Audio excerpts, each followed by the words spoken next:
excited today about the fact that I was so, well, I was a little nervous, but I had the opportunity to interview the ex-wife of the DC sniper. So today I'm going to be able to interview somebody else. It's going to be a surprise, but I want y'all to stay tuned. Check out this excellent interview from Mildred Muhammad, the ex-wife of the DC sniper. I am so excited. Today I am here with Mildred Muhammad, the award-winning global keynote speaker and representing domestic violence. How are you today? Oh, I'm doing well. How about you? I am doing great. I thank you so much for coming out and just willing to share your awesome story with all of us, actually. I'm going to get started by basically asking you the most important question to me. How did you, I think for a lot of us, we don't even really recognize the signs of domestic violence. How did you get to the point where you were like, okay, this is not right, I'm going to have to make a change or, whatever it is to remove myself from this situation? Give me a little bit about your backstory and how all that came about. Well, first of all, thank you for the opportunity for me to share my story with you and your audience. 80% of victims do not have physical scars to prove that they're victims. So when John said to me, "You have become my enemy, and as my enemy, I will kill you," that was when it was time for me to go. Because most people don't have scars to prove that they are victims. I didn't have a scar at all, and the hardest part of that was nobody believed me. And so when you're trying to go to family or friends and you're trying to find a way to leave, and then you realize that it's all up to you, then you have to begin to be creative. You have to put in place those systems that you will need in order to leave. John didn't change until he came back from Desert Storm because he was in the military. Prior to going to Desert Storm, he was the life of the party. He was the go-to guy to have fun. He would talk about everything. I mean, our conversations would be ongoing. However, when he returned, he didn't want me to know what was going on inside his head. He became distant. He would rock back and forth, sitting in a corner. He was diagnosed with PTSD, which is post-traumatic stress disorder, but he was not debriefed once he came back. So that is what I had to try to find a way to understand, because the man that I married is still in Saudi, and the one that came back is a total stranger. Interesting. How did that affect the children? Well, at the time when he came back, we only had little John. Okay. And so he was paramount in helping him to become stable. Then came Selena, and then came Taliba. And by the time we had Taliba, we were at Fort Lewis in Tacoma, Washington. Okay. And we got out of the military, started our own business. It was Express Car Truck Mechanic. It was a mobile auto repair service. And that's when things started to manifest in how he would want to isolate us and not want anybody to be around. And those little red flags start to come up, and you think, So at that point, when did the situation get to the point where it's like, okay, gotta leave, or I gotta split, or this is not working? Well, I had asked John for a divorce because he was having multiple affairs. He said he didn't want one. I said, well, you acting free, you may as well be free. So he moved out, but he still had a key to the house. He would come in the middle of the night. I would hear the key going in the door. He would walk around the bed from one side to the other, lean over to listen to me breathe, stand up and walk out the house. So that's when I realized I needed to get the locks changed, and I did. So you get one thing fixed and then something else goes wrong. So now my phone is not ringing, and a friend of mine called to check on me and the children and asked her how did she get the number. She said, well, John changed your number and gave it to me, so I'm just calling to check on you. And I said, well, okay, well, you know, my children have asthma, so let me get the number. She didn't give me the number. She said, I'm not giving you the number. And she hung up. So I called the phone company, explained to them what was going on, and they gave me a new number. As soon as I hung up the phone, it rang, and it was John. He said, who told you to change this number? I said, I don't need your permission to change my number. He said, don't do it again. I hung up, called them back, got a new number. As soon as I hung up the phone, he called back. He said, what do you think you're doing? Don't do this again. Come to find out, he had befriended a woman at the phone company. Wow. So every time I changed my number, Yeah. she will call him, give him the number, and then he would in turn call me. Wow. Okay. So at this point, this quits for you. Done. Well, yes, because I asked him for a divorce. But when I went to try to get I had to get a restraining order. They gave me a lifetime restraining order because they understood how dangerous he was. As I said before, he said, you have become my enemy, and as my enemy, I will kill you. But we still had to have visitation with the children. Mm-hmm. So the first weekend went fine. We got somebody to pick him up and take him to him and bring him back. The second weekend was my mother's birthday. He was supposed to bring him back on that Sunday. He didn't bring him back. He got on a plane and left the country and was gone for 18 months. I didn't know where my children were. People around me knew and didn't tell me. They would come over to check on me to find out how I was doing and then go back to John and tell him. So they were always reporting to him what I was doing. So I shut down all communication with everybody around me. So at this point, wow. Okay. So when did you finally were able to get your children? And then I would assume that that's when the whole everything else transpired. Well, it was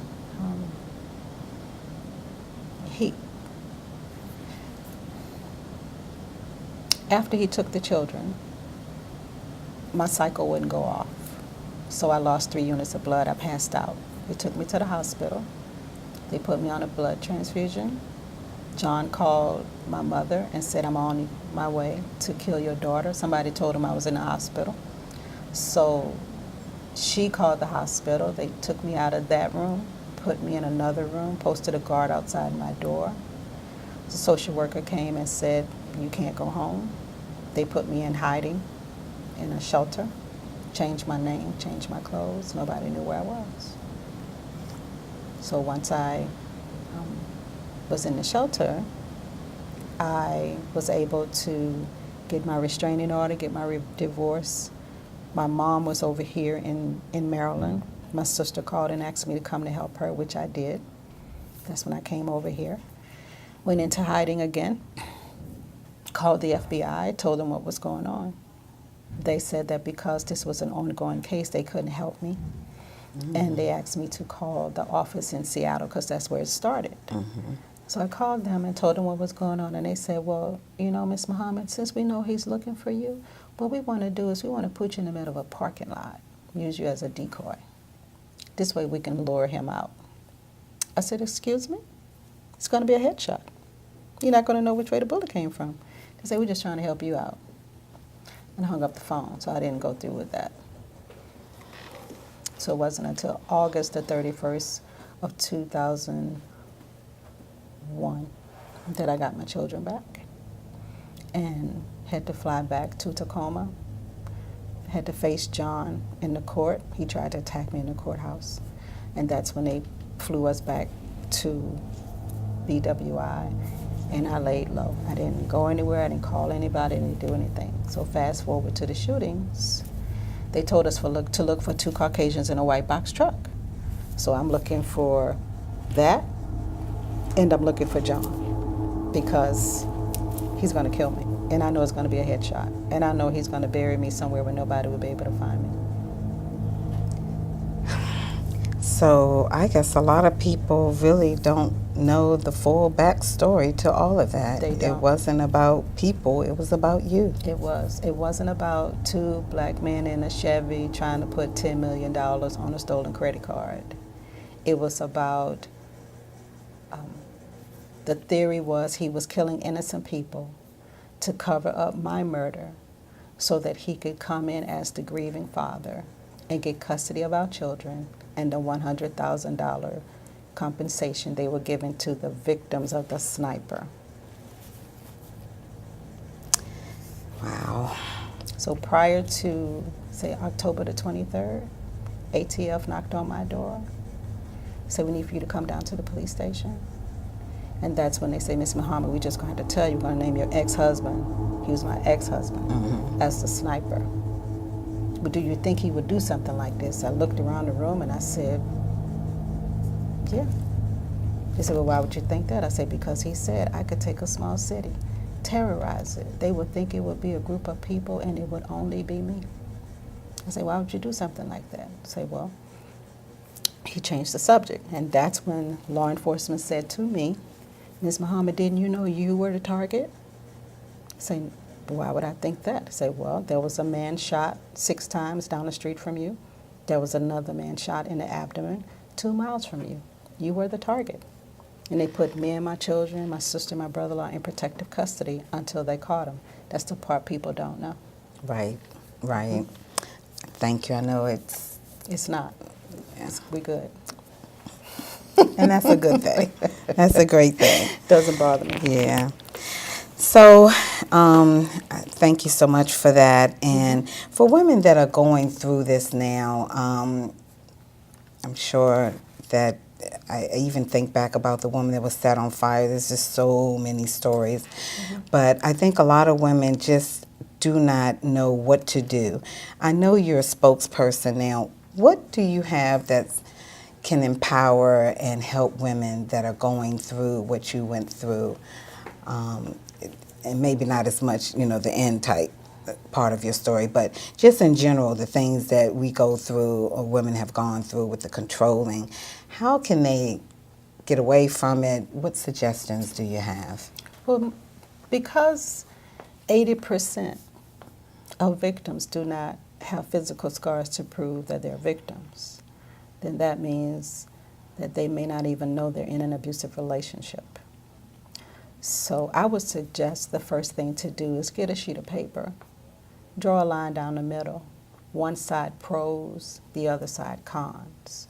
And you're doing this based upon the relationship, not the individual, because we all change, we're all flawed. So we're just looking at the relationship. So when you start to write down these pros and cons, then what you have to do is separate your emotions from the actual facts, which means he hit me, not he hit me because. Once you put the because, then you're making excuses for him. Yes, you are. Or her, right? So when you write a pro, he paid the bill today. Don't put the because. Pros and cons, straight like that. Just like Judge Judy says, just the facts. Just the no facts.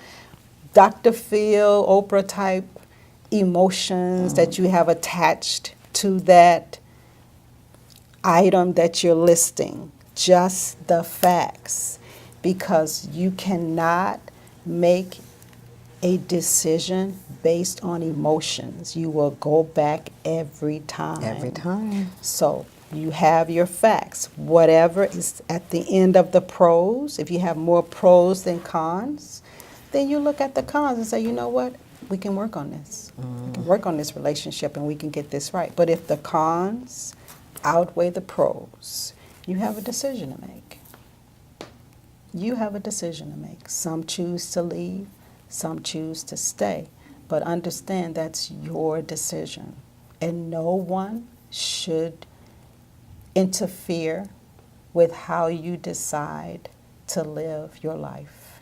It is your decision. If you stay, it's your decision. If you leave, it's your decision. If you decide to leave, the best resource that is available right now is a website called domesticshelters.org. Okay. It is a national resource. You go to that website, you type in your state, and it will bring up the cities. Click on your city, and all of the resources for your city is listed there. It is the best one. It has legal representation. There are articles to read if you want to find out more information about your situation, on what to do, how to handle a narcissist or a sociopath, right? Yes. That's the best resource that we have now. That is awesome. Domesticshelters.org. Shelters.org. Very good. Thank you for sharing that. Yes, ma'am. So in closing, I want you to, I know you said that for you, you did some self-counseling because, you know, you weren't able to really depend on any other type of counseling. So can you just tell people what book it was again that you said that you used to kind of help you with your situation? I think no, it wasn't. Okay. I just went to the library. I got a book on counseling. Okay. And I learned how to counsel me and my children myself. It was a high-profile case, and it was difficult to find ethical counselors. And I Okay. needed my children to move from being emotionally balanced children to emotionally balanced adults. Very good, yeah. So I just try to make sure that people understand sometimes we do need some help emotionally. So that was great that you were able to do that. Let people know how they can follow you. Your website, I know it's awesome, so I would like for you to give any type of number or email or anything that people can use to get in touch with you. And if you're open to bookings and things of that nature, that as well. Well, to follow me, you can go to www.mildredmuhammad.com. You can follow me on Facebook. Twitter is twitter.com/MildredMuhammad. I have a LinkedIn page as well. If you want to contact me because you need assistance in your situation, you can email me at afterthetrauma@yahoo.com. I always respond within 24 hours because I know what it feels like when you're waiting for someone to contact you and they don't. I will respond within 24 hours. That is awesome. Thank you so much. Is there anything you'd like to say in closing and share with people? Maybe just a word of empowerment will be great. If you could leave that with all the people. And of course, it's not just women, it's men as well. Right. I think we tend to forget about the men too. Well, when you're going through domestic violence situation, you have to be able to listen to your own spirit. Other people can tell you what they think you should do, but you have to trust that you know what you should do. That's what I had to do. I had to turn off the voices of other people in order to tap into my own spirit and know which way I had to go. Many people didn't feel like I was doing the right thing. Didn't matter to me because I had to do what was best for me and my children. And that's the bottom line. Bottom line. Thank you so much. Thank you for having me. So we're going to head on out of here, but guys, if you have any situations that you, like she said, need to get out of, domesticshelters.org. Make sure you check that out. And you can look me up as well if you need to speak about any of your situations or need any help. JV Jones on Facebook, Instagram, and Twitter as well. So thanks again much. Yes, ma'am. All right. Thank you. And we're out of here. JV Jones interview with Mildred Muhammad. Yes, ma'am. Thank you so much.